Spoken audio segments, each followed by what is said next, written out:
Rutgers, here we are.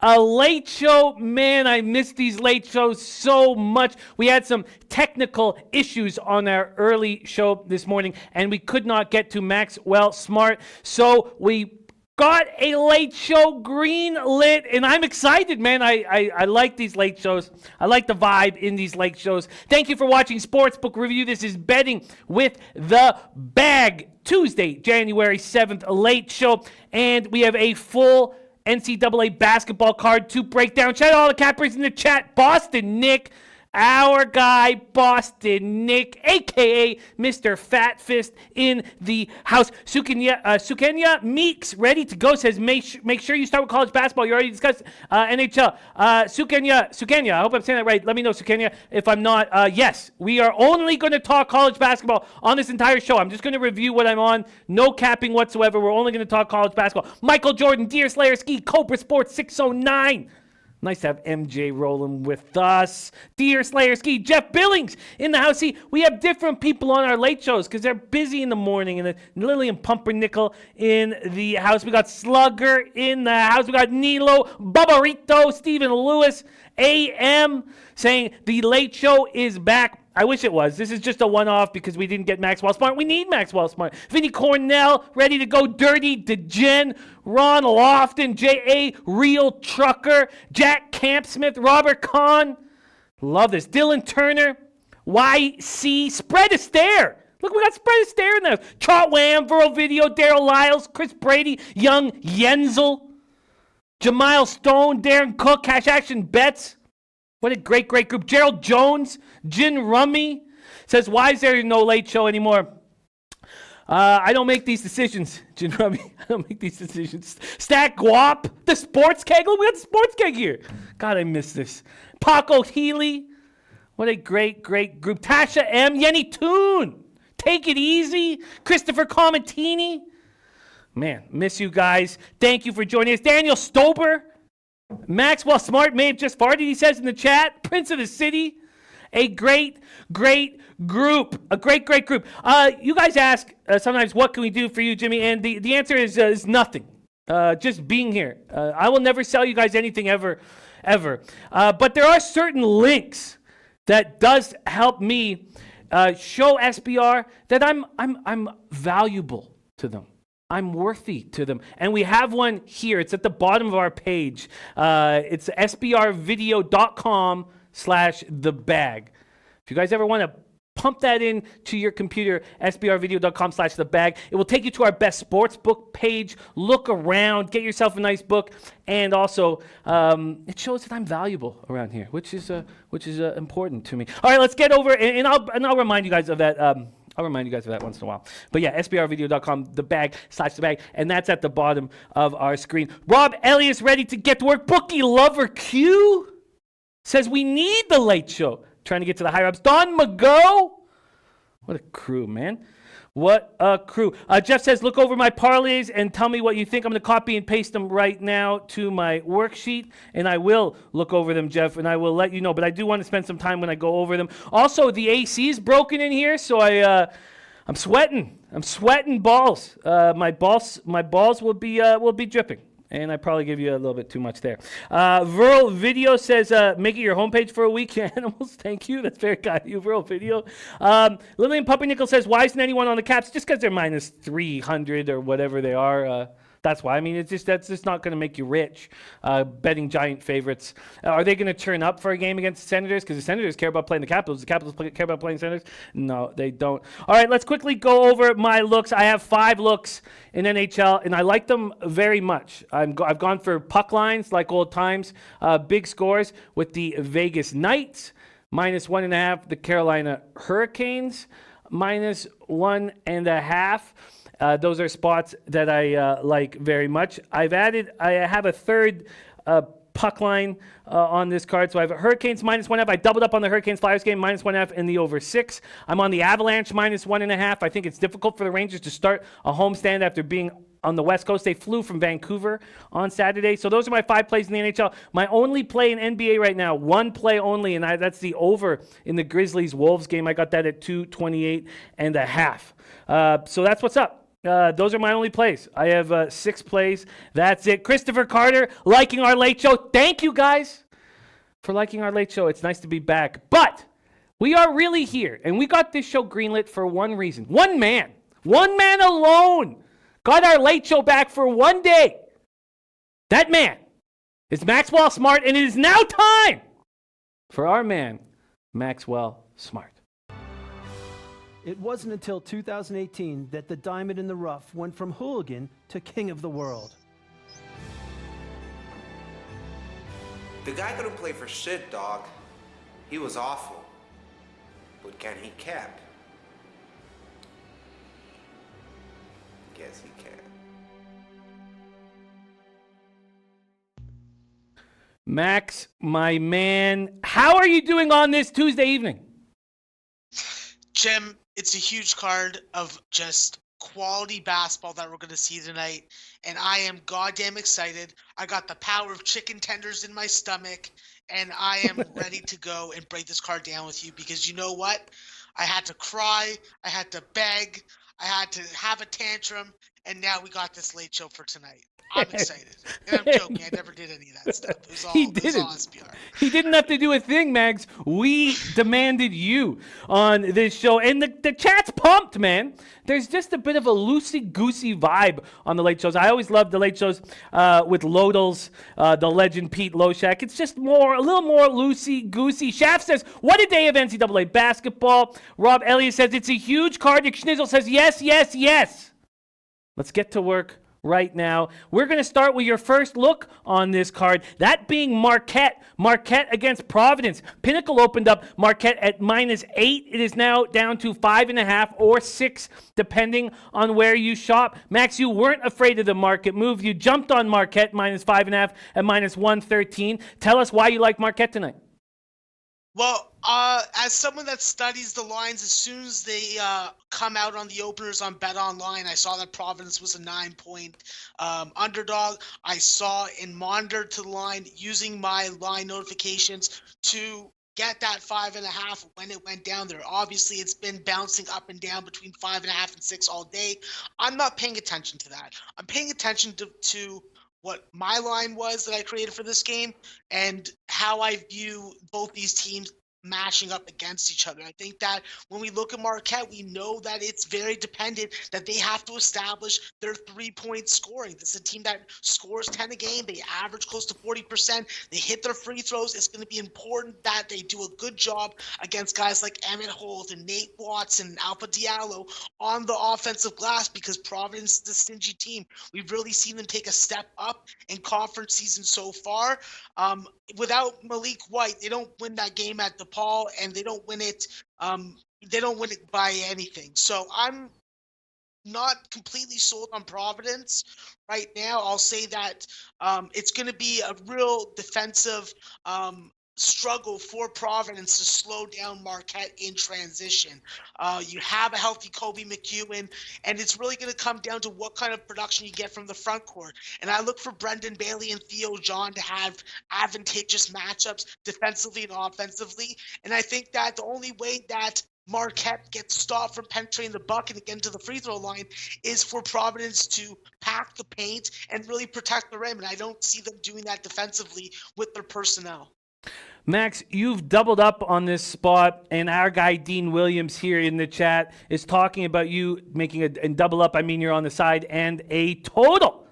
This total is the over. You're on it at 145. It's gone down half a point at some books. It's still at 145 at Bookmaker. And our guy Dean Williams says, I know Max is on the over, but I like the under today.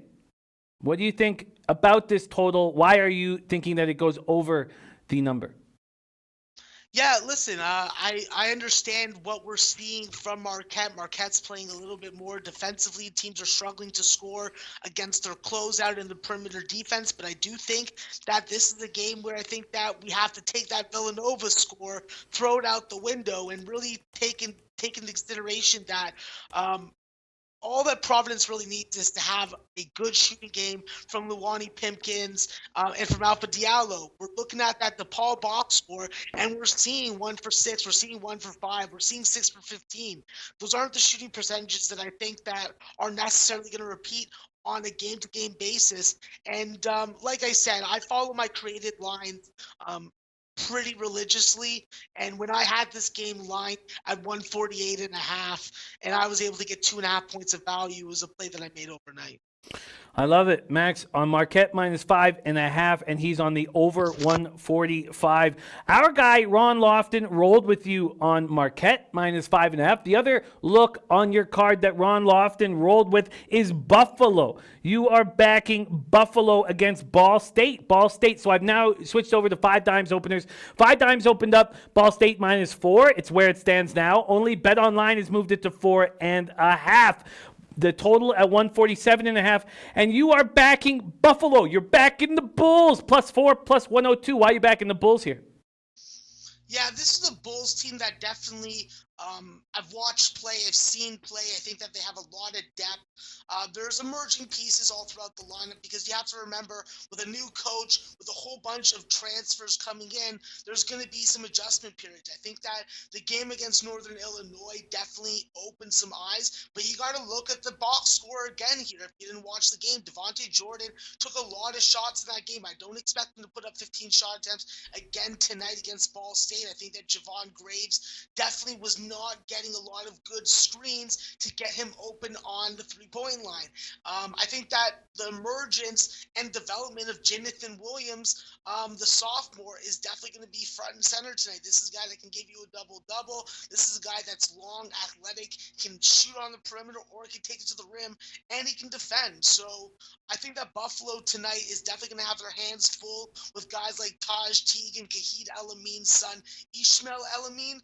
But this is a Ball State team that I think that had way more advantages matchup-wise against Toledo than I don't think that they have tonight against Buffalo. I think that Buffalo, if they get hot from the three-point line, this is a team that can put in quite a few three-point buckets. We've seen that they do have some good depth on the bench. They do get to the free throw line and their volume free throw shooting team, and they do a really good job on the offensive glass where I think that that could be the difference with second chance points. I think that Buffalo could win this game, but for show purposes, I only took the spread at +4. I do see 4.5s on the board, but listen, I play my numbers. I play the edge where there exists, and even at 4.5, I still think that it's a fantastic play. At 4, I think it's a good play, and personally, I think that this is just a spot where Ball State could lose out.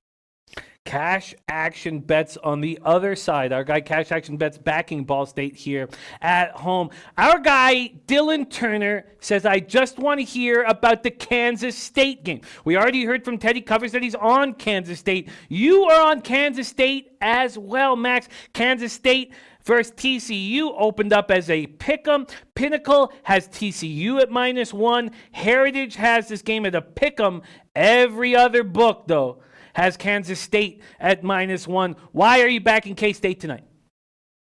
Yeah, this is a spot where I'm just not sold on TCU. I watched that Iowa State game from minute 1 to minute 40. I got a good impression of what you can expect from TCU, and what I see translating successfully on the road is not much that I've seen that they can do at home. This is a team that by the numbers is one of the top defensive teams in the nation in TCU, and Kansas State is one of the worst offensive teams. I do, however, think that Kansas State is going to be able to use their home crowd, use that student body, and I think that with the pieces that they have left over from last year, I think that's enough to still beat this TCU team. I'm not sold on Jair Greer and Edric Dennis Jr. being top 5 mid-major, top 5 power conference quality players. I still think that they are like below top 5. And then there's also the fact that RJ Nembhard had 31 points against Iowa State in the game that went to OT. I don't think that that's going to happen tonight. I don't think TCU is getting anywhere close to 84 points, and I think that this is just going to be a completely different tempo style of game where Kansas State's going to have the advantage. And when you look at the head-to-head, it favors them also in a low-scoring game. I bet the under also. I won't make it official because it has moved 2.5 points from what I got it, but I do think that Carter Diarra and Xavier Sneed and Matt McGurl and company are enough to take care of business tonight and own home court. I like it. We have people in the chat backing K-State. Sorry about Max's volume. We just picked it up. We just got it louder. Alex Ramirez, happy that we have a late show, as are we. Donovan also rolling with us. So we've started, and we are rolling. Kansas State. So I was looking at your Kent State over right there. Kansas State, Max is backing. That means that Max is on Kansas State. Teddy Covers is on Kansas State. Viper NB backing Kansas State. And I believe, did I see Cash Action Bets on K-State? Maybe that is a move I should be making. I will think that over. Let's keep rolling along. Next up, you are backing Houston this evening at Temple. Houston opening up at -1.5. Now they're -2.5. This total's gone from 136 to either 135 or 134.5 at Pinnacle. Pinnacle leading the way to the under. Max, Houston, Temple, take it away. Yeah, simple for me. This is a Houston team that is one of the best defending teams in the nation. This is a team that has a significant advantage of the free throw line compared to Temple. This is one of the best offensive rebounding teams. I believe they're 9th in the nation. They guard the 3-point line with ferociousness, and I think that on the offensive glass is where they're going to be able to make a difference with Grisham and Fabian White Jr. I think that they're going to pack the paint. I think that they're going to pressure ball handlers, and I look for Caleb Mills, the super freshman, to make some plays. I think that Caleb Mills has definitely emerged. He's in the starting lineup. I think that Marcus Sasser coming off the bench as your sixth man can give you a nice offensive jolt. I think that Houston's going to win this game with defense. I think that they're going to use the length that they have with Nate Hinton and DeJeron Jarreau, and I think that Houston wins this game by at least a couple buckets. I think that Temple definitely has some nice pieces with the Pierre-Louis brothers, and I just think that tonight they're going to have a little bit more trouble. Mormon's going to have his hands full with Fabian White. And when I look at Houston, my numbers like it. I like it. And from an offensive rebounding and defending perspective, I think that's going to be the difference in the game. Houston is a very appealing look on this card that I may be joining you with. Let's keep rolling. We have a nice pace here. Let's keep rolling. Next stop, we're going to do Eastern Michigan, Max, up against Ohio. Ohio opening up as 5.5-point favorites at 5 times. Now we see them at 5. The total at 127.5. Now at 126.5 down to 125.5. Max, why are you backing Eastern Michigan? Yeah, this is a game where it's not going to be pretty. It's going to be hopefully an ugly game. I think that with Jordan Dardis coming back for Ohio, it definitely tends to lend that they have a better chance to win games with him there. I think that's really going to be about containing Jason Preston for Eastern Michigan tonight. And with this Eastern Michigan team, they win with D, they win ugly. They force 11 steals a game. They force 18 turnovers. This is a volume free throw shooting team, and they score ugly. They score high percentage buckets. They're not going to freaking fall in love with the 3-point line. They do have a junior college transfer in Yeekson Montero, who definitely has made an impact offensively. If he can guard on the perimeter tonight and really contain Preston, I think that they have a good shot to win this game outright. I took the points, but the 3-point defense will be key for Eastern Michigan. We've seen them really struggle defensively, which has been out of character, but I do credit that to some of the competition that they played. I think tonight Eastern Michigan is a solid spot. I think that they're able to at least stay within the bucket. Eastern Michigan, another look for Max. I find Eastern Michigan and Houston quite appealing. Still waiting to decide whether I should pull the trigger and when I should pull the trigger. Let's move on to Drizzy Drake at home against Loyola Chicago. Loyola Chicago opened as a pick'em. Now Drake is getting the cash. Drake's now at -1.5. His total went from 131 up to 131.5 or 132. Max, why Drake? Yeah, this is a Drake team that I have a lot of faith in from a depth perspective. When you look at Jonah Jackson, this is a big man that can step out on the perimeter. He can guard inside, and he's a three-point threat. I think also when you pair him with Liam Robbins, you just have good front court offensive production. You have guys that Cameron Krutwig is going to have to guard tonight, and he's going to have to guard them outside of the painted area. I think with Lucas Williamson, he's definitely taken a step forward. His production has been up and down from a game-to-game perspective. I do think that he will be up for this game, and he will have some challenging backcourt defenders to deal with when it comes to Romero, Penn, and Anthony Murphy. But when it comes to my X factor, it always is DJ Wilkins with this team. He's the guy that's going to have the ball at the end of the shot clock most often or not. He's going to be the guy on the floor the longest. I expect him to be the difference in this game. My numbers like Drake. The stats definitely favor Loyola. This is a Loyola team that's shooting 50% from the field. They're shooting close to 40% from the three-point line. But I do think that Drake is able to square some stuff up on defense, really do a better job of locking down the three-point line and not allowing Loyola to get going from there. I think that if they're forced to score inside, I think that Drake has a better opportunity of winning this game by margin. But if you're going to let Loyola, who isn't really a high-volume three-point shooting team, to make shots from out there, then you're going to be in trouble. I think that Drake's going to hold home court, and I think that they're going to cash a ticket for me to. Drake in business for Max. We have a question coming in from Jeff Billings.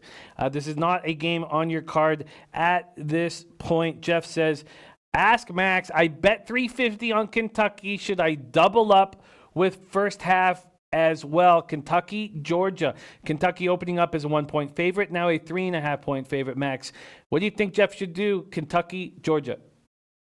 Yeah, I'm actually not ready to make a play on that game at all. I'm very concerned about Kentucky playing on the road. I don't like the question marks around Ashton Higgins. Yes, he's going to play tonight, but how effective is he going to be? And then if you have to go to Emmanuel quickly for, let's say, 20 to 25 minutes of the game, that gives me a little more apprehension about making a play on them. It's going to be something that I bet live.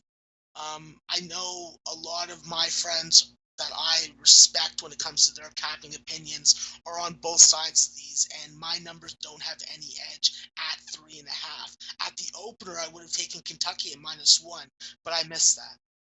All right, there we go. Kentucky -1 now at 3.5. There you go, Jeff. Probably didn't help you, but maybe. So hold on, Jim. I'll just say that I would prefer not to double up on Kentucky. Max. I was just going to say that. I meant help you pull the trigger. Because if Max has trepidation to even make a bet on this game, then he's not going to tell you to double up there. Jeff's other looks are Sharks money line, Avs -1.5, which I'm on as well. Coyotes money line. I'm very interested in this Coyote spot against the Panthers tonight. He's on Maryland and Kentucky money line. He's on the Blazers money line, Pistons money line, Suns money line, Minnesota money line, and he's on the under in that Blazers Raptors game. That's from Jeff Billings. Lamont Williams says, ask about my two-team parlay. Houston -2 and Rutgers -2. Well, we know Max is on Houston, and I have decided to tail. Well, I'm very close to tailing Eastern Michigan, but I'm tailing Houston -2.5 at -105, and Drake -1.5 at -106. And Sukanya saying this is Kentucky's first road game. Exactly why Max was uncomfortable right there. And Stephen Lewis saying, Georgia going to win in this spot. So we have Rutgers. Laurent Williams wondering what you think of this Rutgers spot, because he's got it linked up in his parlay. Penn State, Rutgers. Rutgers opening up as 1.5-point favorites. Max, we've seen it flipped. We've seen the money come in on Penn State, 20th ranked Penn State. Now the favorites in this contest. What do you think of this spot, Penn State, Rutgers? And should Lamont get the green light on his parlay? Yeah, I think that okay. we know that Penn State has really nice offensive pieces. We watched them play that Iowa game, press the shit out of me also. But they're going into the rack. Steve Peichel always has his team ready to play in this environment when it comes to these teams coming in. I think that Geo Baker being out is significant. I do, however, think that there are offensive pieces to take over, and I think that it just highlights the fact that Montez Mathis has to show up. The game against Illinois was a very hard-fought game. I give them a lot of credit for how they played in that game. I think that it continues to come down to also three-point shooting. You can't have Ron Harper Jr. going 0 for 7 from the three-point line. Eugene Amori, a Rexdale, Ontario native, I expect a lot more from him, and I think at home, that's what we're going to get. If we get a Caleb McConnell destruction performance like he did against Illinois, that's going to make a big difference. But, Geo Baker is back tonight. Never mind. I think that this Rutgers team definitely is the spot for me to play. I haven't made a bet on them yet. I was hoping that the line would go up to 2.5 or 3. However, I think that Lamont Williams is in a great spot with Rutgers. Rutgers is a hard team to beat at home. We've seen the numbers, 47% from the field. They do have a little bit of struggles with free throws, but they get on the offensive glass. They're not turning the ball over too much, and they're aggressive on ball handlers. I think that Rutgers wins this game outright tonight. Outright win by Rutgers, but not making it an official play as of yet. Max, our pace is wonderful. Let's keep rolling right along. Jeff Billings says, Jimmy, is there live play for SBR tonight? The live line takes 2 nights off, Tuesday night and Wednesday night, even though Jay wants to work nonstop, which I love about him, but he wants to work nonstop. But we have a live Pick 6 show tonight where Big Ragu will be making an appearance. Anna Merrick will be making an appearance. Al Mack making an appearance. Babano making an appearance. Parlay Poppy making an appearance. We're excited about this show. I'll be hosting it live with Flash. That's at 7 p.m. Eastern time. And let's keep rolling right along. Our guy AM says, I need this late show back in my life. I like this late show as well. But it's just nice to be here. Let's focus on the now. Right now, it's very nice to be here with you guys. Let's move on to Max's next look. Ole Miss. Ole Miss opens up at -2.5. Now we have -3. This total is at 127.5, and it's dropped to 127 or 126.5, depending on where you shop. Max, Ole Miss. Why are you taking Ole Miss to the bank tonight? Yeah, this is an Ole Miss team that definitely I like what they can do offensively. I like that the Kadeem Sy, the junior college transfer big man, has made a significant impact defensively and offensively. This is a team that is fantastic defending the three-point line at under 30%. Texas A&M on the other side is one of the worst teams in the nation. I think the worst team in the nation actually at three-point shooting at just under 24%. I look for Mississippi to definitely have a fight on their hand. They're going to be battling Texas A&M's tempo.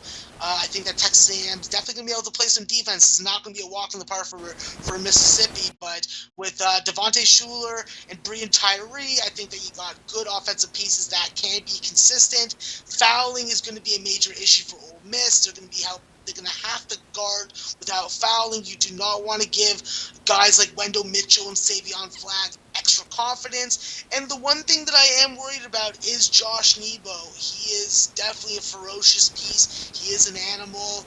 He's going to give you a double-double. He's going to protect the rim. He's going to take a charge or two. And I think that it's really important to attack him defensively early on and try and get him saddled with a couple fouls or two. That could not help anymore with the depth that Texas A&M has. And then when it comes to just a scoring prowess perspective, I think that Ole Miss, if this game is close, it's going to come down to free throws. I think that Ole Miss has the advantage there. This is a team that can get there 25 times a game. They get on the offensive glass, and they have some of the best ball distribution in the nation. I think that with a 1.5 assist to turnover ratio as a team, that's something that I look for against a team like Texas A&M that struggles to really get good open looks for each other. and Houston. Jeff Billings, I will look up. What is your Twitter handle? Hit me with it right now because I follow all low baggers. So hit me with it right now. Jim Rome's a douche in the house. Black Baller watching from Vienna. Now midnight in Vienna. Love that Black Baller. Respect. All right, let's move on to some totals that you're on. And there are a lot of overs here. There is an under on your card, but a lot of overs. Let's talk about your first over. Let me find it here. You have a bunch of overs and very exciting ones at that. Villanova over. You have a Kent State over. Why don't we hit this? You have a Rider over. Why don't we do the Rider Quinnipiac over? This total opened at 151.5. It's now down to 150.5 or 150. Why are you on the over in Rider Quinnipiac? So ordinarily, with the Josh Applebaum 150 under system, I would be taking the under in this game. But this is a Rider team and a Quinnipiac team. They both get to the line. They both shoot volume threes. They both shoot over 75%. I can expect 53 to 60 field goal attempts from both of them. I can expect at least a combined 16 and a half three-point buckets, 33 free throw makes. Excuse me, I'm just reading my notes off this pad, and I think that when I look at Quinnipiac, this is a team that definitely has advantages on the offensive glass versus Rider. I think that with Tyree Marshall, this is a guy that can get a little bit of reckless when he's going in for offensive rebounds or when he's trying to get on the defensive glass. I think that there's going to be advantages matchup-wise for Quinnipiac, and I think that they've really learned how to play against this Rider tempo and offense. I expect Quinnipiac to maybe have a little bit of a more slow start in the first half and for them to pick it up. That's been their pattern so far this season. But this is a team that does shoot 42% from the field. They hit close to 40% of their threes. They make 11.5 of them a game.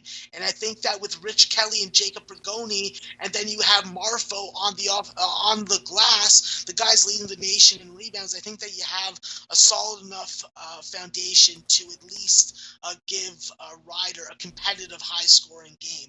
I think that Rider's 17 turnovers that they force with 9.2 steals is going to be critical for them to get out in transition. That helps them get to the free throw line where they attempt about 26 a game.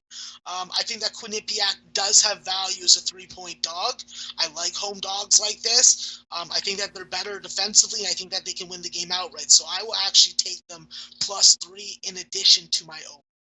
The first addition to Max's card coming up right now, and that is Quinny. Let's see what you're getting with Quinnipiac right now. You're getting Quinnipiac at +3 at -109. There's only 1-3 on the board, and it is at Pinnacle. Let's add that to Max's card right now. By the way, I went, and I've been doing Max's numbers for the last 3 hours. I can only see Max's numbers. We're almost done. We're almost caught up, but I went 4-2 with Max yesterday, and I needed it. Quinnipiac +3 -109 is being added to your card, Max. The next total you're on is a marquee matchup, Villanova-Creighton. Creighton opening up at -2.5, now at -2.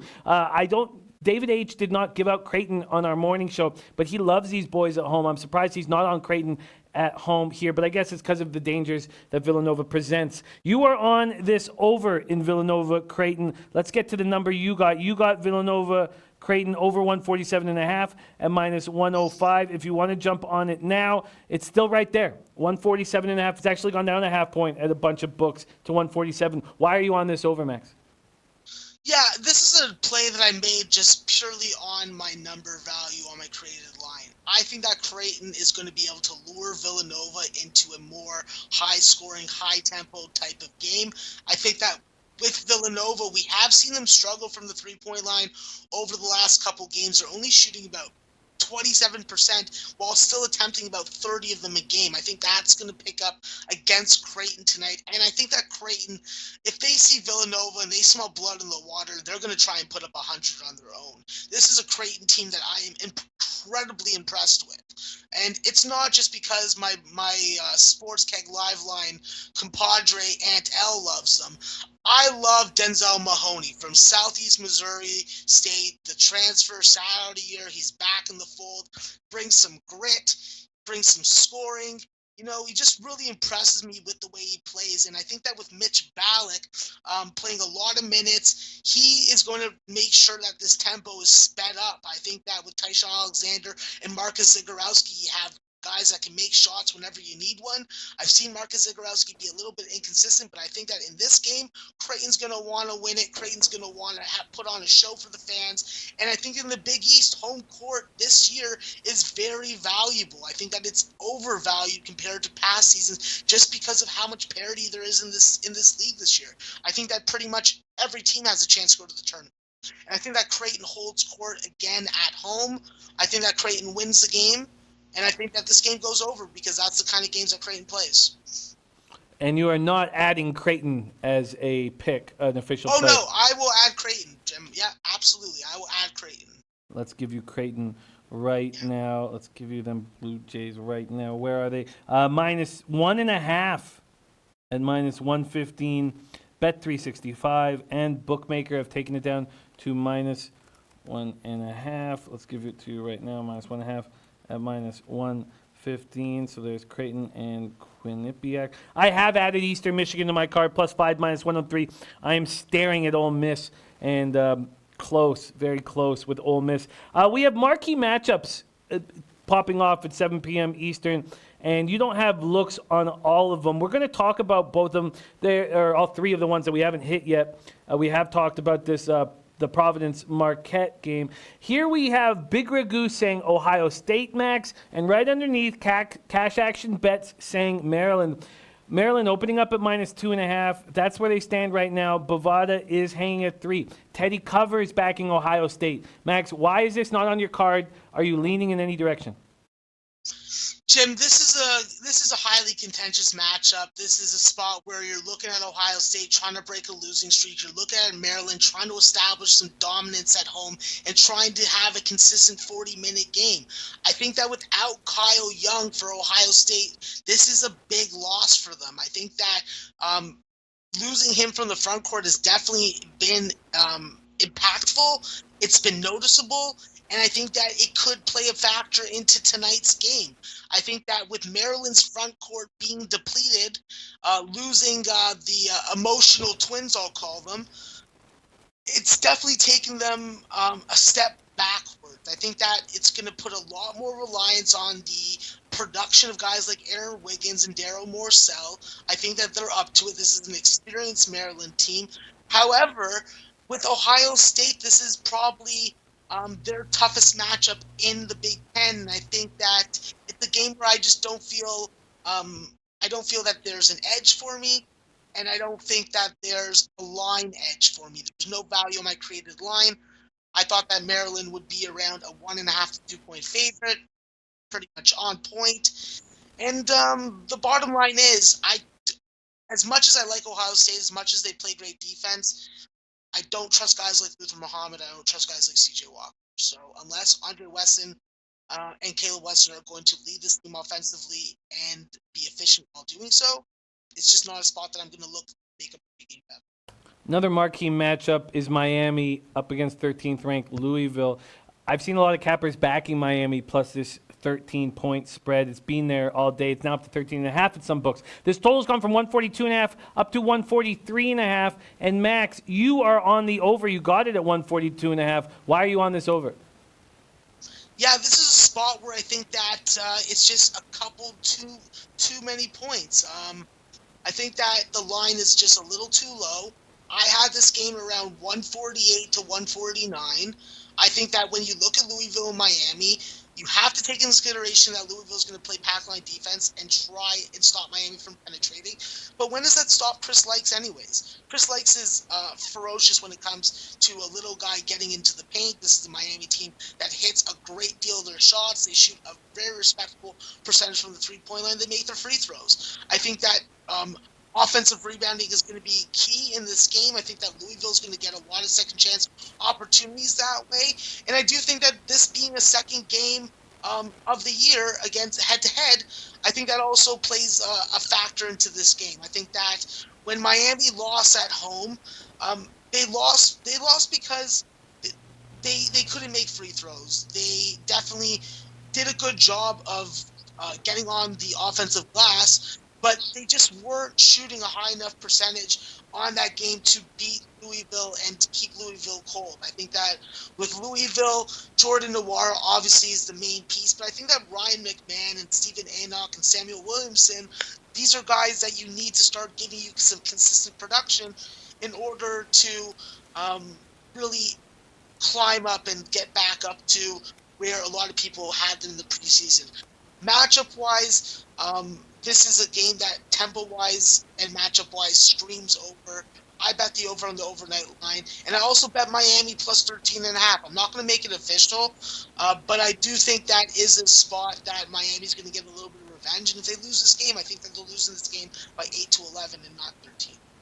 Let's move on to another over that you're on, Max, that being Kent State. You are backing this over. Shouldn't be hard to find. There's not that many games here. Kent State, Toledo. Kent State opening up at -5. Now we see them at 3.5. This total's open at 144.5. It's gone down a half point. Still at 144.5 at Heritage. Max, why are you on the over in Toledo, Kent State? Yeah, both teams hit over 43% from the field. They hit over 70% from their free throws. They play average three-point defense. And I think that this is a game where there's going to be a lot of volume three-point shooting, 25 to 30 attempts in this game. I think that both teams are going to get to the line at least combined 40 times. And I think that both these teams do a good job of getting on the offensive glass and getting second-chance opportunities and those extra shot clock possessions. We also have to keep in mind that when you do get that offensive rebound, the shot clock only goes and resets it down to 20, which allows more possessions in the game. I think that Kent State offensively, with Antonio Williams and Anthony Roberts, I think that these are the guys that are going to have to score the basketball for them to win and cover the game. And I think that with Toledo, they definitely have some offensive pieces. They haven't been too flashy scoring the ball wise, and the totals have reflected that. I do think that they are going to play more of Kent State's tempo. I think that if this game is close, free throws will help us get it over. If it's a rout, I do think that Kent State puts up 85 and Toledo gets up to at least 7. And Cash Action Bets backing Toledo here. Schaff, the shut your mouth play of the day. Kent State -3.5. Kent State -3.5. Max, we have a question from our Lamont Williams, whom we value enormously. He's put money in all of our pockets. And that Virginia, Boston College. Virginia opening up at -7.5, now -8.5. This total opened up 113.5. It's now down to 111. And our guy Lamont wants to know what you think about him backing Boston College in this spot. Yeah, I think that you're looking in the right direction when it comes to the spread. I think that Virginia's offense doesn't necessarily travel. This could be a spot where they don't travel to. I think also Virginia just is not a team that I trust, regardless of Mamadi Diakate having a good game against Virginia Tech in a rivalry game at home on national television. I think that from a total perspective, it would only be under or pass, and I think that Boston College has an opportunity to win a game outright tonight. I think that Virginia is definitely a little overvalued. They haven't proven to me, or at least shown to me, that they're worth play at this number.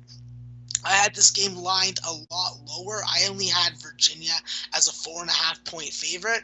So there is a significant amount of value on Boston College from my line perspective. But seeing it open at 9 and 9.5, I can't take it at 8 or 8.5. Understood. Al Hartis, how long you guys been on? This is a surprise late show that we sprung on you guys, as our late shows are gone now, just because we had some issues with our connection on the early show and got messed up. We didn't get to Max, so we got a surprise late show. And Bob Lee Swagger says late shows are lit. Man, I think I need a beverage. Feeling like I need a beverage. Let's keep rolling along right now, Max. You have another over on this card. This is the final over that you've locked in early, that being Bowling Green over 147 at -110. Bowling Green at home against Miami of Ohio. Bowling Green opening up at -7, now they're -8 across the board, and this total has gone against you. Just a half point. Max, why are you on this over? Yeah, I think that with Bowling Green and Miami, Ohio, you got at least 16 3-point makes a game, 19 free throw makes a game, 20 offensive rebounds, good distribution on both teams. I think that this has a good chance to sneak over the total. I think with second chance points and extra fouls, that could play into my favor. I think that both teams are poor defensive rebounding teams. And I think that there's a good amount of shooting that they're going to be able to hit against each other. I think that with Nike Sabande, you're having a guy that can really get to the paint. He can really slash and dash. And I think that with Bowling Green, Justin Turner, the more comfortable he gets, the better offensively this team is going to become. I think that with Plowden and Dylan Fry, you have a guy who can go inside. You have a Dylan Fry three-point shooting threat. You have some nice pieces also off the bench like Laster that you can use. I think that Bowling Green definitely puts up their share of points. I think that coming off that Kent State game, I think we get a little bit more crisp, better ball movement, more inside and out, and a lot more kick and drives. And then from a Miami, Ohio spot, they're just a really stingy team that I think that based on the number, they have value as the dog. I also think that they definitely will rise to the occasion tonight, play at their opponent's tempo, get up and down the floor, and I think that they're going to be able to use their guard play to get to the free throw line and put Bowling Green in a position where they have to use their depth. I look for Miami, Ohio to really challenge Bowling Green in this game, but I'm only going to stick with the over as an initial play. Sticking with the over. Max, a lot of talk about the taint play today in the chat, given to us by our very own Matt Randall. That is Texas Tech. It's not one of your official plays here on the show. What do you think about Texas Tech opening up at -3, now at -3.5? This total opening up at 129.5, now at 130 at some books, 129.5 at others, 129 at others. Baylor, Texas Tech. Why is it not an official play as of yet? And what do you think of Matt Randall's taint play of the day? Well, I think it's a great play by Matt Randall. I always trust and respect the capping of Matt Randall, first and foremost. Secondly, I watch BetOnline's openers, like I said earlier on, Jim, and when I see numbers move 2.5 points off the opener that I was staring at and wanted to bet but couldn't because I live in Canada, it aggravates me and it makes me apprehensive about making the play. I think that when you look at Texas Tech, Jameis Ramsey coming back to go along with Terrence Shannon and his development is really attractive. I think that with TJ Holyfield, you really have to get good rebounding and good offensive production from him. And I think that with Chris Clark, he's your freaking bolt coming off the bench. I think that if Baylor's going to lose a game in the Big 12 season, I think it's going to be this Texas Tech team. I just don't have enough of an edge right now, missing the line by 2.5 points to jump on it, regardless of how I feel about this team and the spot. I think that you lose value. You're playing with fire. This is a Baylor team that shoots 40% from the field. They get to the free throw and they make their free throws, and they're very efficient on the offensive glass, where I think that that's the one significant weakness I think Texas Tech is going to have to stop Baylor from exploiting. There's good ball distribution for both teams, and I think that with Baylor, with Maceo Teague and Jared Butler, you have 3-point threats that you're really going to have to get on the perimeter and guard. If there's a play that I'm going to make on this game, it's going to be the over. Even though it's gone up 1.5 points, I still think that this game finishes somewhere in the 135 to 138 range. Do you want to make that an official look? What juice can I get on it, Jim? Because I haven't actually bet it yet. Over 129.5 at -105, available at 5 dimes. And Heritage. Then I'll take it, sir. All right. We are locking that in. Baylor, Texas Tech over. Let's put this in right now. Baylor, Texas Tech over. 129.5 at -105 is a Maxwell Smart edition. I did jump on that Louisville over 143.5, -105 at Heritage. Jeff Billings, I like those additions. I think Colorado can wake up after being shut out last night, but there's just this giant wild card in Shesterkin making his NHL debut. So I'm on the Avalanche, and I'll be watching, but I don't know exactly what Shesterkin is going to do here, Jeff. Okay, let's keep rolling, Max. You are on an under. You've given out a whole bunch of overs right there, but you are on an under here in this Southern Florida, East Carolina matchup. It opened at 135.5. It's down to 135. Why are you on the South Florida, East Carolina under? Yeah, I just think that with the South Florida team, this is a team that definitely wants to play a slow-paced style of game. They do not want to get up and down. I think that East Carolina definitely will oblige to that. We've seen East Carolina definitely be a little susceptible to falling behind in the first half and then really being able to play with pants on fire in the second half, averaging 40 points in the second half over the last 5 games. I look for USF to be able to stop that defensively. It has been a little bit of a hard time when it comes to efficiency, when it comes to USF's field goal defense, but I do think tonight against ECU, where it's really a one-sided offensive weapon. Without Seth Leday in the lineup, I think that's had a big impact because Brandon Suggs has tried to step up, but I don't think that he's really done a good job of supporting Jaden Gardner.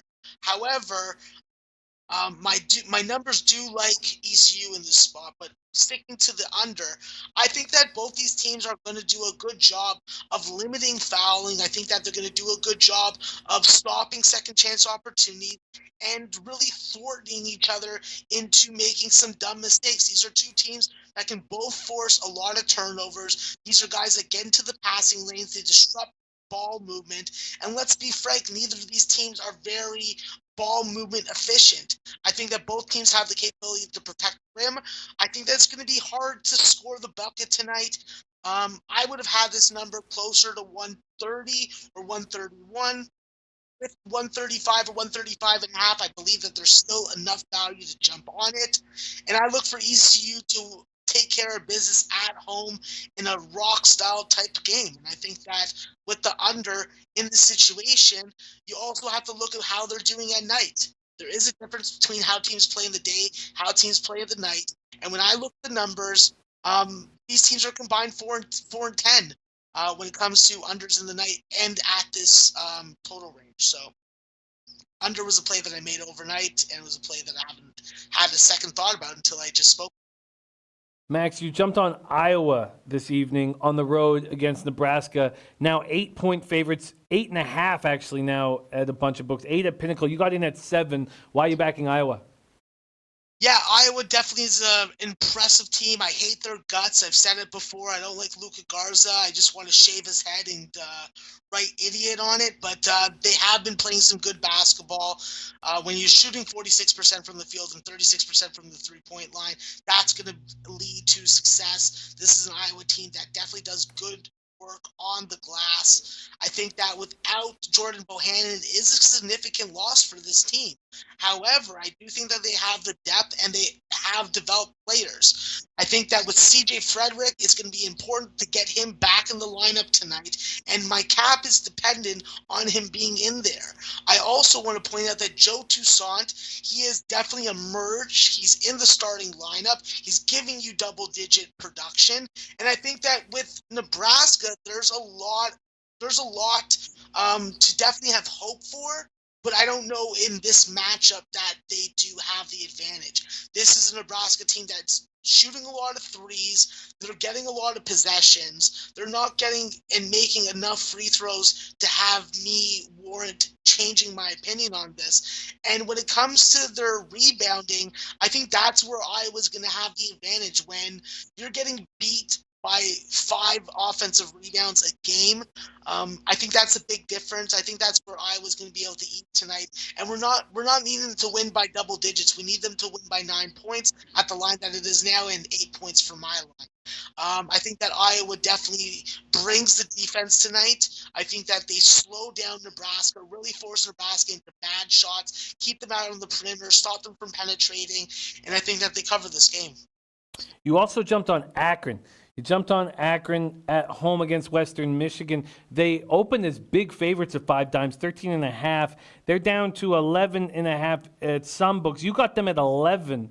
Why did you pounce on Akron once it got to that number?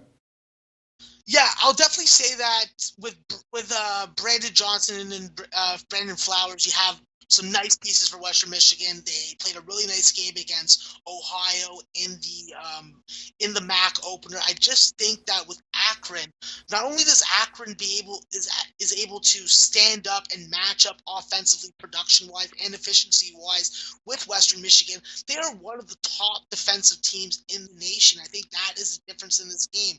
When you look at the personnel, they have great point guard play and Lauren Christian Jackson. You have Chanel Banks and Tyler Cheese that can give you production, with Cheese coming off the bench and being a real team player. I think that Akron is definitely going to have trouble maybe a little early on. That's why I didn't double up on this game. But my numbers like them up to 17 points. I think that Western Michigan definitely has the ability to step up and cover this number. But the guy that I keep on thinking about and I keep on watching over and over again, whether it be highlights or other games, is Zarius Williams. This is a guy that gets to the line. This is a guy that hits a clutch three-point shot when you need one. And I think that he is the emotional roller coaster that will be able to take this team from up, down, and back up. So the way that I'm looking at it is Akron or pass. I laid the 11 when I saw the best number available, and I think that Akron gets it done for me, even though I know that a lot of highly respected cappers are on the other side. I love it. And Jeff, Xavier Wayne in the house, thank you for joining us. Xavier, our guy, Xavier D Money, Dave Betts. Love this. Nice to be back on a late show. And Jeff Billings, I don't think he's going to give you the green light here. He broke down that Texas Tech game pretty thoroughly, and we know that Matt Randall's taint play of the day is on that spot. But I did tail Max on the over in that spot. Baylor, Texas Tech, over 129.5. We were green-lit a late show just to hear Max's breakdowns because we missed him on the early show. But I did promise them that we'd be done by 6:30 Eastern time so they could prepare for the Pick 6 show. Max, do you want any quick additions? Because we don't have a lot of time. We've gone through all your looks, and I'll review them shortly. But is there anything you want to quickly add? Yeah, I'm going to take a dirty dog, and it's going to be South Carolina. This is a team that I think that from a matchup situational spot, there is advantages in taking South Carolina. I think that there is a significant matchup that's going to be going down. Canadian point guard versus Canadian point guard. Nemhard versus Lawson. I think that Lawson, with Keyshawn Bryan and company, they got enough to at least stay within this game, keep it close, and they got upset potential all over it today. I do think that the home dogs are looking good tonight, and I think that South Carolina is a spot that I'm going to add and make official for the show. South Carolina being added. It opened up plus 5.5. It's gone down to a full point, down to plus 4.5. That is another appealing look, Max. Is there anything else you're adding? I'm also going to take a flyer with Valparaiso. This is a Valparaiso team that I think that they got the boogie off the back with a win at Evansville on the road. They squandered a 10-point lead. They came back from 8 points down, went to overtime and won it like a bunch of soldiers. And with guys like with Aaron Gordon, with Daniel Sacchi, with Javon Freeman-Liberty, I think that they got the guard production to really give Southern Illinois a headache. And unless Barrett Benson puts up 25 and 10, I don't know if Southern Illinois is warranted laying my action on it. And I took Valparaiso. So Valparaiso plus 2.5. That's a play for me, Jim. Plus 2.5. At minus 105 is Valparaiso. Let me get that right now. Valparaiso. Remember, we are here at the Pick 6 live show with a bunch of special guests in 31 short minutes. Nice to see Dave Betts joining us. Let me get Valparaiso right there. Book it and bank it. Max, we've come to the play of the day, Max. You went 1-1 in your play of the day yesterday. You doubled up on first half full game. Georgia State, first half cashed easily, and they let us down in the full game. What's your play of the day here on tonight's show? Yeah, Jim. I was punching things last night while I was watching Georgia State cough that garbage up, but I'm just glad that we didn't go 0-2 and you were able to have a profitable night. My play of the day is going to be another total. The theme of the day has been overs, and I'm going to an over. I am going to play my edge. I'm going to take my brain. I'm going to throw it to the side, and I'm just going to play it like this. Syracuse and Virginia Tech, they're both averaging, I think, close to 145, 146 points. Both teams are shooting over 40% from the field. Both teams are shooting over 35% from the three-point line.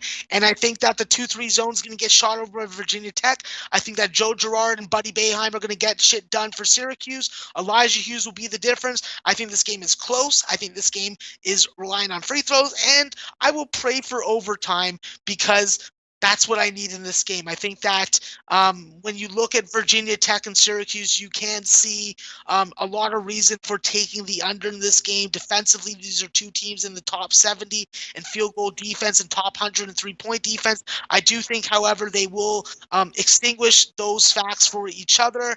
I think that with this Virginia Tech team under Coach Young, they have been definitely a lot more productive in the first half than they have been in the second. I expect them to light it up offensively. I expect them to be a little bit of a sieve defensively. I think that this game gets over. I look for two teams that have been improved offensively that we thought that weren't going to be that good offensively to get some points on the board and sneak over 135.5. We're going to need it to do more than just sneak, Max. We need it to cash.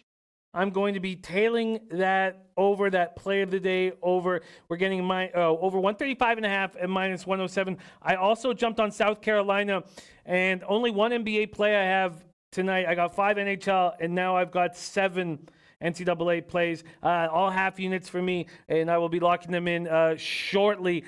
There we have it. Let's go over all of Max's plays, starting with the play of the day. Virginia Tech over 135.5, minus 107. He's on Marquette, minus 5.5. Buffalo, plus 4. Houston, minus 1.5. Eastern Michigan, plus 5.5. Drake get to pick him. Ole Miss, minus 2.5. I came very close to adding Ole Miss, but I've got enough action. I'm going to let it go. Kansas State, pick 'em. Nova, and that was another one that I came very close. So many of us on it. But I stayed off that. Nova over 147.5. Rider over 148. Louisville over 142.5. Providence over 145. Kent State over 144. Bowling Green over 147. USF under 135.5. Iowa minus 7. Akron minus 11. Quinnipiac plus 3. Creighton minus 1.5. Baylor, Texas Tech over 129.5. South Carolina plus 4.5. Valparaiso plus 4.5. There you have Max's action.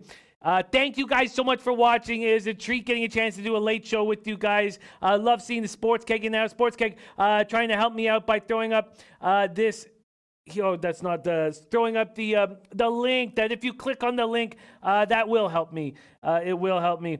One of the things I can promise you is that I'm never going to ask you for anything or sell you anything. But if you hit this link, I can get SBR to believe in me that much more.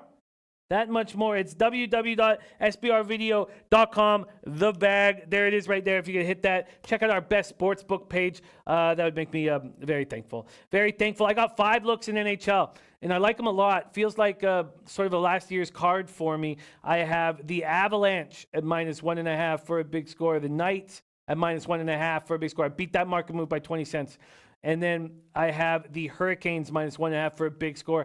Questioning the character of this Flyers team. Just think last game of the road trip, they might not show any effort whatsoever. Then I'm on 2 overs. I got the over 6, and this was an addition. Over 6 in that Coyotes-Panthers game. And then I doubled up on that Hurricanes-Flyers game because they're allowing a lot of goals. They're also scoring them. Then I'm on the over 228.5 in Memphis, Minnesota. And then I tailed 7 of Max's looks. I am on Houston minus 2.5, Eastern Michigan plus 5, Drake minus 1.5, Louisville over 143.5, Baylor, Texas Tech over 129.5.